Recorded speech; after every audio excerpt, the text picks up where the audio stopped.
C'est la grande édition du journal sur Actu 30 à la télévision. Messieurs et dames, bienvenue à vous. Ouvrons cette session d'information par cette nouvelle placée sous les thèmes New Deal pour une RDC, une Afrique forte et prospère.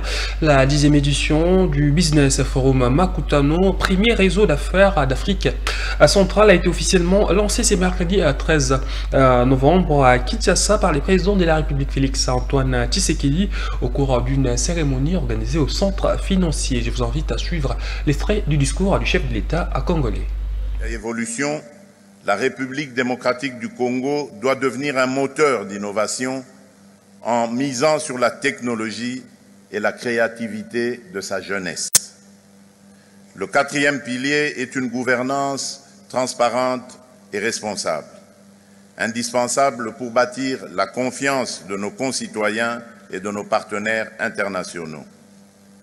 Cela implique une lutte acharnée contre la corruption et l'instauration de pratiques transparentes à tous les niveaux de l'administration.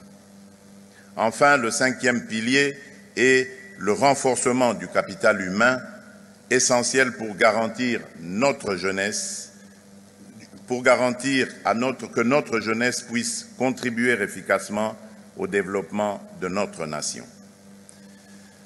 Mesdames et messieurs, distingués invités, au cours de ces 10 années, Makutano a été le creuset de nombreuses réussites. Ce forum a permis l'émergence de partenariats fructueux et a ouvert la voie à de milliers de petites et moyennes entreprises porteuses d'innovation et de dynamisme. Ces succès sont le témoignage d'une Afrique en mouvement, d'un Congo qui s'affirme et d'un avenir plein de promesses. Mais le chemin est encore long. Nous devons poursuivre nos efforts pour renforcer la gouvernance, stabiliser les régions affectées par les conflits et garantir que tous les citoyens, jeunes, femmes et groupes marginalisés soient pleinement intégrés dans ce processus de développement. En regardant vers l'avenir, j'ai la conviction que le nouveau pacte que nous construisons ici peut servir de modèle pour d'autres nations africaines.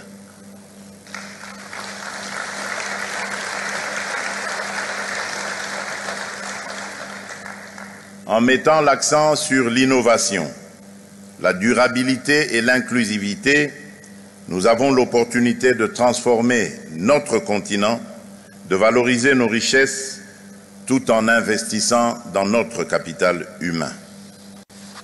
Pour conclure, celle de promouvoir nos petites et moyennes entreprises, de faire émerger des champions nationaux et de stimuler l'entrepreneuriat et l'innovation.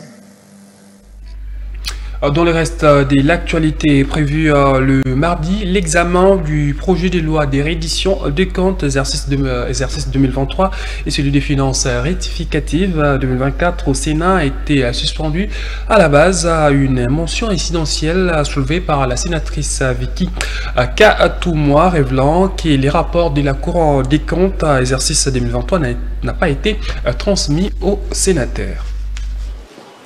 Le ministre d'État en charge du budget ainsi que son collègue des finances présents, les décors étaient plantés dans la salle des conférences internationales du Palais du Peuple pour l'examen du projet de réédition des comptes 2023 et celui des finances rectificatives 2024. L'examen de ces deux matières à l'ordre du jour sera suspendu après l'intervention de la sénatrice Vicky Katoumoua qui a fait remarquer via une mention incidentielle au président de la Chambre haute du Parlement que les rapports de la Cour des comptes sur la réédition des comptes 2023 n'a pas été transmis aux sénateurs, un préalable pour l'examen de ces textes. Cette mention, soutenue par quelques sénateurs, sera adoptée à l'unanimité. En ce qui concerne les projets des finances rectificatives 2024, les sénateurs José Panda va revenir à la charge avec une mention d'ordre. L'élu du Kasaï va s'appuyer sur les pratiques parlementaires pour obtenir également la surséance du débat relatif à l'examen de ces projets. Une motion qui sera également adoptée après avoir été soumise au débat. Par ailleurs, le président du Sénat, Jean-Michel Samaloukonde, a rassuré les sénateurs que les rapports de la Cour des comptes sera mis à leur disposition et qu'une autre plénière sera incessamment convoquée en vue de traiter ces deux matières. 3. Examen et adoption du projet de loi. La première ministre Judith Suminwa Tuluka poursuit sa mission à Bakou en Azerbaïdjan dans le cadre de la COP29, la conférence internationale sur le climat. La chef du gouvernement congolais qui était face aux délégations congolaises présentes à la COP29 a insisté sur la nécessité de se mobiliser pour que la RDC obtienne des compensations financières équitables. Comme pour le précédente conférence sur le climat, la République démocratique du Congo est véritablement en mission à la COP29 pour porter sa voix en tant que pays solution en matière de lutte contre les réchauffements climatiques et la transition énergétique. En Azerbaïdjan, dans la ville de Bakou, où se tiennent ces assises de portée mondiale, la première ministre Judith Suminwa Tuluka, qui représente le président Félix Tshisekedi, a échangé avec les délégations congolaises. En présence de la ministre de l'Environnement et d'autres cadres du pays chargés de suivre les questions du climat, la chef du gouvernement a martelé sur les besoins de la RDC d'obtenir la compensation financière équitable en matière de crédits carbone.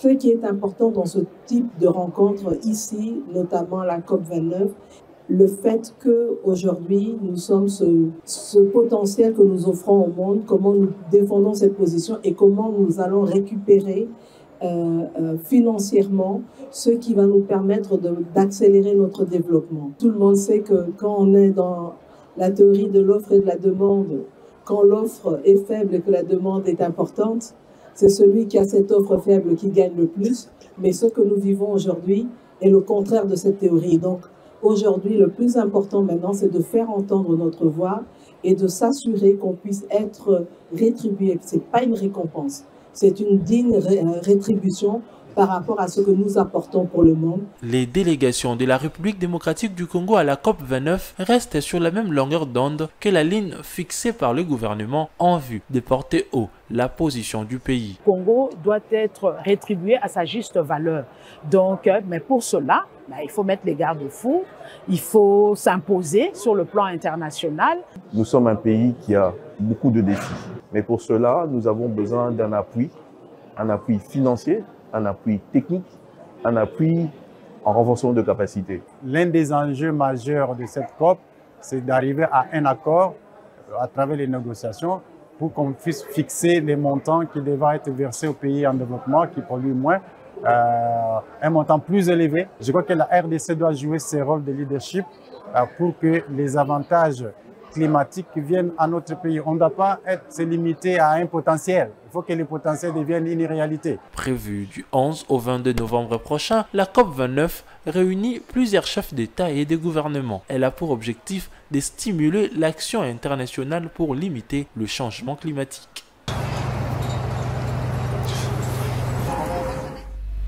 Face à l'insécurité croissante dans les territoires des Lubero, nous sommes là, dans la province du Nord Kivu, la population est prise au piège entre les affrontements des groupes armés locaux et les offensives du mouvement rebelle M23.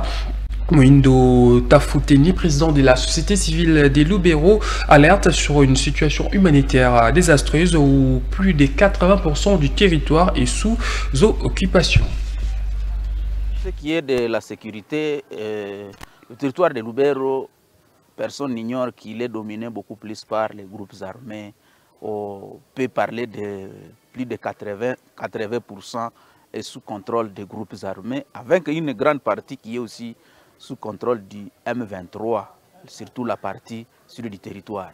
Et parfois, ces groupes se battent entre eux pour créer toujours de l'insécurité, même dans les zones où les M23 ne sont pas encore là-bas. Et aussi, quelquefois, ces groupes, le M23 attaque les groupes armés ou les Wazalendo, ou même les Wazalendo attaquent le M23, et c'est là, à violation, quelquefois, de cesser le fait que les FARDC observe totalement et la population se pose toujours des questions en disant est-ce que le gouvernement n'est pas en train de voir comment la population est en train de souffrir dans les sites d'accueil, dans les familles d'accueil, et tout ce temps que la population est en train de réaliser ça, beaucoup de moyens, est-ce que vraiment le gouvernement n'est pas en train de sentir que cela serait dans ses responsabilités? Restons toujours dans la province du Nord Kivu, 24 heures après la décision du maire policier de Goma interdisant la tenue de la 10e édition du festival Amani prévue du 15 au 17 novembre prochain. Les avis, c'est divers au sein de l'opinion. Les habitants de la ville volcanique jugent la décision du commissaire supérieur Faustin Caperne inopportune. Pour eux, le festival Amani est un outil important pour véhiculer les messages de paix. C'est une décision inopportune parce qu'on ne peut pas quand même, je pense, avec l'ampleur, l'envergure du festival Amani, cela ne devrait pas être organisé sans que les autorités urbaines ne soient saisies. Et on estime, depuis qu'il y a eu l'annonce de l'activité dans la ville de Goma, que les autorités les savaient. Et on était tous surpris de voir que 48 heures avant le début des activités, une lettre interdisant la tenue du festival soit publiée ou annoncée par l'autorité urbaine. Donc, à notre niveau, nous étant mobilisés, étant un des participants potentiels du festival Amani, on pense que la décision du maire doit être revue. Nous amenons des clients dans la ville, dans les parcs nationaux, et dans toutes les provinces où se trouvent les sites touristiques. Nous ne sommes pas soutenus par le gouvernement. Nous voulons que lorsqu'il y a cet événement, c'est là où il y a aussi des idées de dire ok, il y a aussi ceci, il y a aussi ceci, il y a aussi ceci.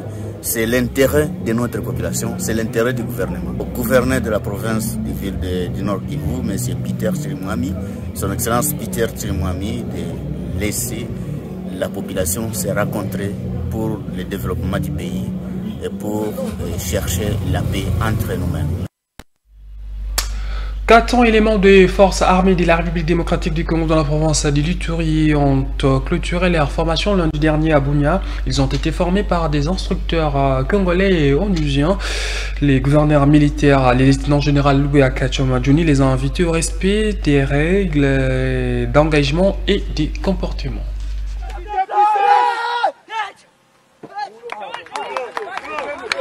Ces démonstrations spectaculaires appartiennent aux éléments du bataillon Aiglon basé à Rwampara. Ils viennent de clôturer leur formation en vue de défendre l'intégrité du territoire national. Le colonel Moukim du bataillon Bangladesh a salué l'implication du gouverneur militaire de l'Ituri. Enfin, je remercie Enfin, je remercie son Excellence le gouverneur de la province de l'Ituri, aussi les autres membres du gouvernement pour avoir honoré notre invitation par sa présence.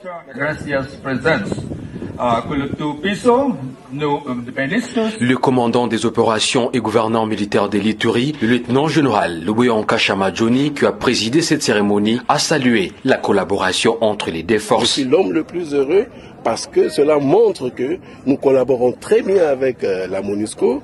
Vous voyez le chef de bureau qui est là, le secteur commandant qui est là et le commandant ici qui était dédié, n'est-ce pas, à encadrer ces jeunes gens ici. Occasion pour le numéro 1 de la province de l'Ituri de demander aux groupes armés d'arrêter de faire souffrir leurs frères et sœurs. Ils tuent et violent leurs mères, leurs sœurs. Ils tuent leurs pères, leurs frères. Trouvez-vous ça normal, vraiment? Cette série de formations prouve à suffisance la détermination du président de la République, commandant suprême des FARDC et de la PNC, Félix Tshisekedi Tshilombo, qui reste résolument engagé à rendre professionnelle son armée en renforçant surtout sa capacité opérationnelle en vue de garder intacte l'intégrité du territoire national, quoi qu'il en soit, quoi qu'il en coûte.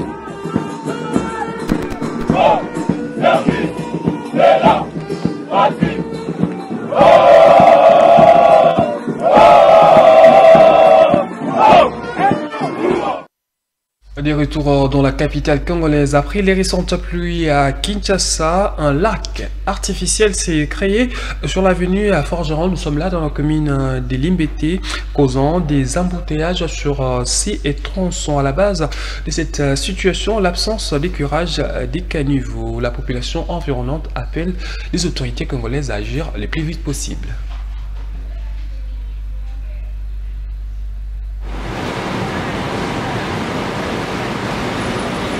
Au premier regard, il est difficile à croire que ces lacs artificiels se trouvent à Limbete. L'état délabré de cette voirie urbaine ne reflète pas la belle image de la commune de Limbete d'antan.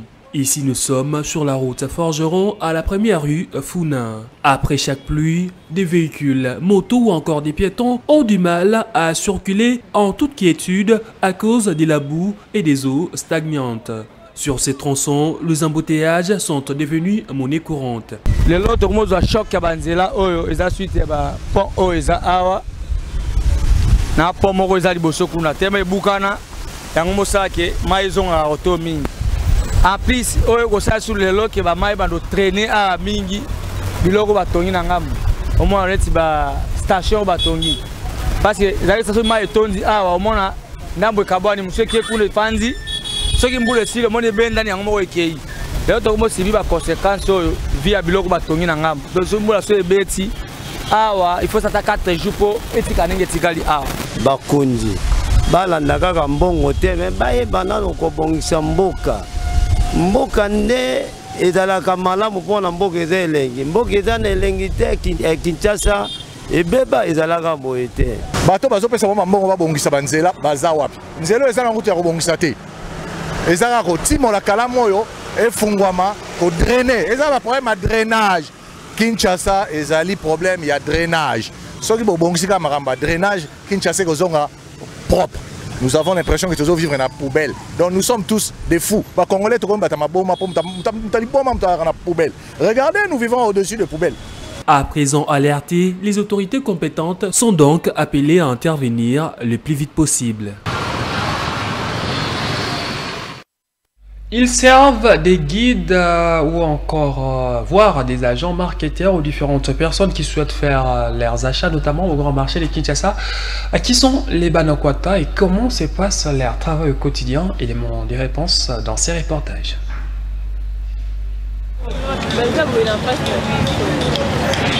C'est dans le souci de subvenir aux besoins de leur famille et trouver de quoi survivre que ces jeunes, pour la plupart âgés entre 20 et 30 ans, voire plus, exercent cette activité. Les Banakwata, comme on les appelle, sont généralement de jeunes garçons qui se pointent sur les différentes avenues du grand marché ou des magasins.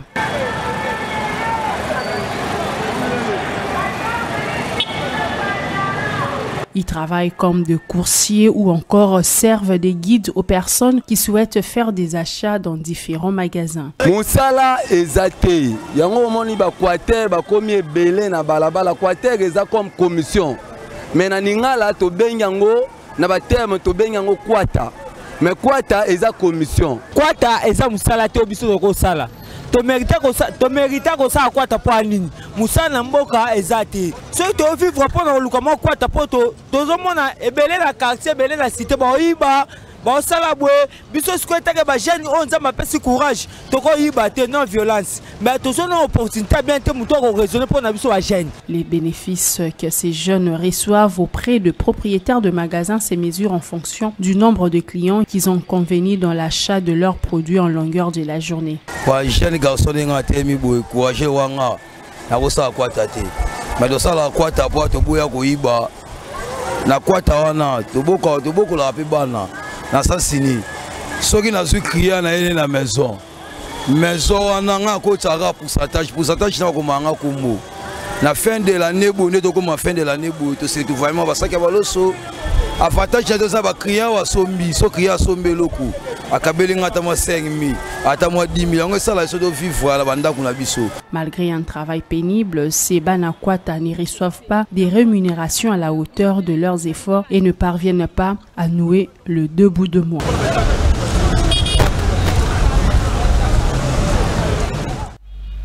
À présent, la page sportive, avec un groupe composé de 25 joueurs sur les 26, les Léopards de la République démocratique du Congo ont effectué à mardi la première séance d'entraînement à Abidjan, au Côte d'Ivoire, sous la direction du sélectionneur national Sébastien Desabre. Il s'agit de la préparation de la rencontre d'ici samedi contre la Guinée pour la 5e journée des éliminatoires de la CAN Maroc 2025. Et CPTU Anouissa blessé. Tous les 25 joueurs ont pris part à cette première séance d'entraînement, notamment Chancel Mbemba, Timothy Fayoulou, Noah Sadiki, Charles Piquet, William Balukusha, Lionel Mpassi, Noah Sadiki, Simo Banza et autres. Dans des semaines, Kinshasa va abriter la 26e édition de la Coupe d'Afrique des Nations de handball senior dames du 27 novembre au 7 décembre prochain avec 12 nations à l'heure actuelle. L'organisation de cette compétition est à plus de 60% d'ici la fin de semaine, a annoncé le président de la Fédération de basketball du Congo. Les préparatifs pourront atteindre 90%. En ce qui concerne l'accompagnement du gouvernement, je vous l'ai dit, le gouvernement est assez responsable. Notre ministre avait bel et bien présenté les dossiers au Conseil du ministre. Les dossiers avaient été approuvés à 100%. Nous sommes en train de finaliser les dossiers. Je vous ai dit que le ministre va rentrer ce soir. Donc dès ce soir, dès qu'il rentre, nous serons en réunion avec lui, avec le ministre des Finances. Quand j'ai parlé de 60%, c'est pour vous dire que nous sommes à 40%. Les 40%, donc ça peut être fait demain, après-demain, pour vous dire qu'avant la compétition, tout sera prêt. De ce côté-là, je ne m'inquiète pas. Je sais que les moyens seront mis à la disposition de la fédération pour mieux organiser les choses. État des lieux techniques, je pense que vous êtes les chevaliers de la plume. Vous avez suivi avec nous les 3 phases de préparation de notre équipe nationale. Je pense qu'aujourd'hui, nous avons des objectifs à atteindre. Le premier objectif, c'est d'arriver dans les carrés, synonyme d'être qualifié à la Coupe du Monde. Mais comme nous jouons chez nous, eh bien, notre deuxième objectif, c'est d'arriver en finale et arracher cette coupe. Fin de cette édition du journal. Merci à vous de nous avoir suivis et bonne suite à des programmes sur Actu 30 Télévision.